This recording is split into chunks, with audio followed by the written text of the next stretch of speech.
har bir mo'minning qalbida Ka'ba ziyorati bo'ladi. Bu Ka'ba ziyoratini bizni firmamiz Centrum Holidays firmasi bilan birgalikda amalga oshiring. Bugun sizlar bilan Abduhakim hoji akamiz bilan birgalikda to'liq ma'lumot berishga harakat qilamiz. Mutaxassis 50 boshlarimiz. Assalomu alaykum. Alaykum assalom. Endi rasmiyatchilik. Xo'p, hoji aka, biz safarimiz necha kunlik bo'ladi? Qatlarda bo'ladi keyin. Safarimiz 14 kunlik safar. 3 kun Madinada, 11 kun Makkada bo'ladi. Yeb ichish ovqatlanishlar qanaqa bo'ladi? 2 mahal Madinada 2 mahal taom. Xo'p, Makkada 3 mahal. O'zimiz o'zbek milliy taomlarimiz. Ha.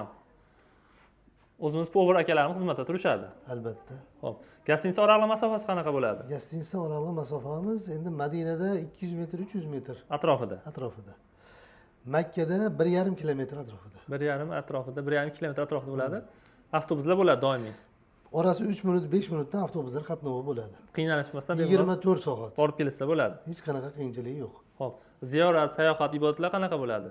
Madinada Makkada. Ziyoratlarimiz bor, sayohatlarimiz bor. Madinada avvalo Ravza-i Muqaddasga kirishadi. Xudo xolasa. Keyin Qur'on bosmaxonasi, Hurmo bog'i, Qubo masjidi, shuni singari ziyoratlarimiz bor.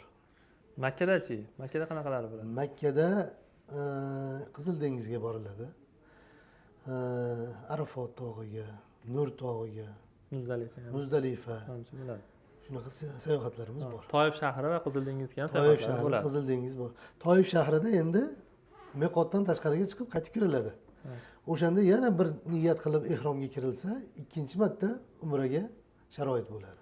Bizim mana shu Centrum Holidays firmamiz bilan birgalikda Toyif shahriga chiqib kelgandan keyin bitta to'lov evasiga 2 marta ziyorat qilsalaring bo'ladi. O'sha 2 marta ibodat qilinsa bo'ladi. Umra amalini qilsa bo'ladi. Umra amalini qilsa bo'ladi. Faqat bizda adashmasam bir to'lovga 2 marta umra amali bo'ladi.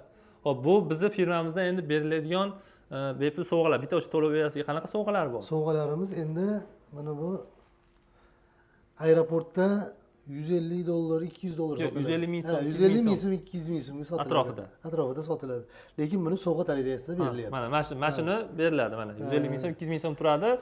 Samolyotda uchib ketayotganlaringda o'sha boshlarni qo'yib, bemalol dam olsalaring bo'ladi. Endi mana u birkamiz. Ha. Bejigimiz har bir insonga beramiz. Mana kompaniya hamma yo'q yozilgan. Hatto yo'qolib qoladigan bo'lsa ham o'sha qayerda istiqomat bo'lsa o'sha yerda topib olinadi bu odam. Endi mana nimcha kamzilcha. Kamzilchasi. Endi mana kamzilcha. Bitta so'mka beriladi. Har bir insonga bittadan so'mka. Ziyoratchimizga beriladi. Ziyoratchimizga. Mana hammasi bepul beriladi. Mana shu o'sha to'lov bitta to'lov evasiga beriladi. Hammasi shuning ichida. Eng yaqin kunlarga, qaysi kunlarga reyslarimiz bor va qayerdan reyslarimiz bor? Endi Farg'ona, Namangan, Toshkentdan bor. Farg'ona, Namangan, Toshkentdan. Haftada bir kun Toshkentdan. Qolgan kunlari mana 22-dan to 30-chislogacha kunora reyslarimiz bor. Farg'ona, Namangan, Toshkentdan bor reyslarimiz. Farg'ona, Namangan, Toshkent. Narxlari qanaqa endi? Narxlari Farg'onadan, Namangandan uchiladigan bo'lsa $1050 dan. Farg'ona bilan Namangan $1050, ha. Toshkentdan $1000 dan. Toshkentdan $1000 qilib beramiz. Xo'p, ana o'zlaring ko'rlang, iloji boricha to'liq ma'lumot berishga harakat qildik. Endi mabodo kami ko'rslar bo'ladigan bo'lsa uzr so'raymiz.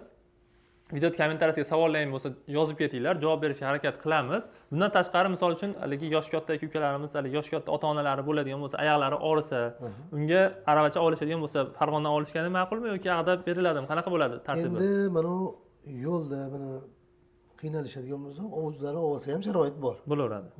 Samolyot unga kilosiga pul oladimi, olmaydimi? Yo'q, u alohida u. Olinmaydi. Olinmaydi unga olinmaydi. Endi o'sha Makkani o'zidan olamiz desa, vaqf aravachalari bor. Bepul beriladi. Unga pul olmaydi, o'sha 14 kun bemalol ziyorat qilishaveradi. O'sha birinchi borgan kunlari o'shani olsalar, kelganlaricha ishlataveradilar. Ha. Bemalol. Unga hech qanaqa to'lov yo'q, o'sha bitta to'lov evasiga bemalol borib ziyorat ibodat qilib kelsa bo'ladi. Shu bilan videomizni yakunlaymiz. Katta rahmat, tanjoningiz sog' bo'lsin. Harakat qilamiz keyingi videolarda yana hoji akam bilan bemalol chiqib videolar qilishlikka. O'zlari bilan birgalikda xudo xolasa ketadigan kunimizni bitta video qilib aytamiz. O'zlari bilan ziyoratchilarimizni olib ketib, birga ibodatlar qildirib, inshaalloh videolar qilib, xudo xolasa chiroyli qilib sizlarga yetkazib berishga harakat qilamiz. Doimo sog' bo'linglar. Umraga bormoqchi bo'lgan, Ka'bani ziyorat qilmoqchi bo'lgan aka-ukalar, tanish bilish qarindosh urug'larga tashlab qo'yasizlar. Sog' bo'linglar.